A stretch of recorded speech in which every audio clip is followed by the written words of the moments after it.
দিনগুলি মোর সোনার খাঁচায় রইল না রইল না সেই যে আমার নানা রঙের দিনগুলি। নমস্কার, আমি অপর্ণা রায়।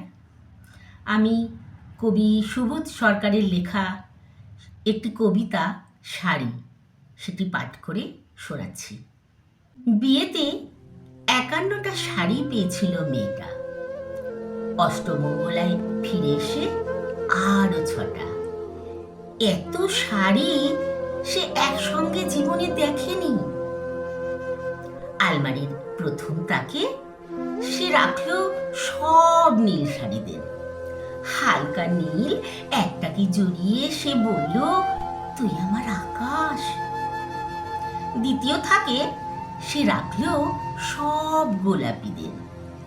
একটা গোলাপিকে জড়িয়ে সে বলল, তোর নাম অভিমান। তৃতীয় থাকে ৩টে ময়ূর, যেন ৩ দিক থেকে ছুটে আসা সুখ। তেজপাতা রঙের যে শাড়িটা, তার নাম দিল বিষাদ। সারা বছর সে খালি শাড়ি উপহার পেল। এত শাড়ি সে কি করে এক জীবনে পরবে? কিন্তু বছর যেতে না যেতেই ঘটে গেল সেই ঘটনাটা। সন্ধ্যের মুখে মেয়েটি বেরিয়েছিল স্বামীর সঙ্গে চাইনিজ খেতে। কাপড়ে বুক বাঁধা ৩টি ছেলে এসে দাঁড়ালো। স্বামীর তলপেটে ঢুকে গেল ১২ ইঞ্চি। ওপর থেকে নিচে নেমে ডান দিকে, যাকে বলে এল। পড়ে রইল খাবার। চিলি ফিশ থেকে তখনও ধোঁয়া বেরোচ্ছে। এর নাম রাজনীতি বলেছিল পাড়ার লোকেরা।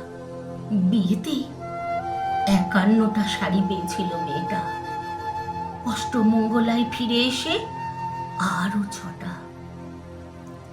একদিন দুপুরে শাশুড়ি ঘুমিয়ে সমস্ত শাড়ি বের করে ৬ তলার বারান্দা থেকে উড়িয়ে দিল নিচের পৃথিবীতে।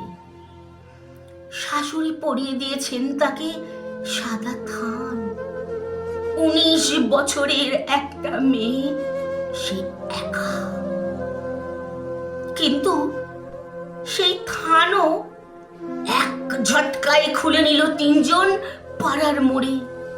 একটি শব্দ নগ্ন বিধবা মেয়ে দৌড়াচ্ছে আর চিৎকার করছে, বাঁচাও।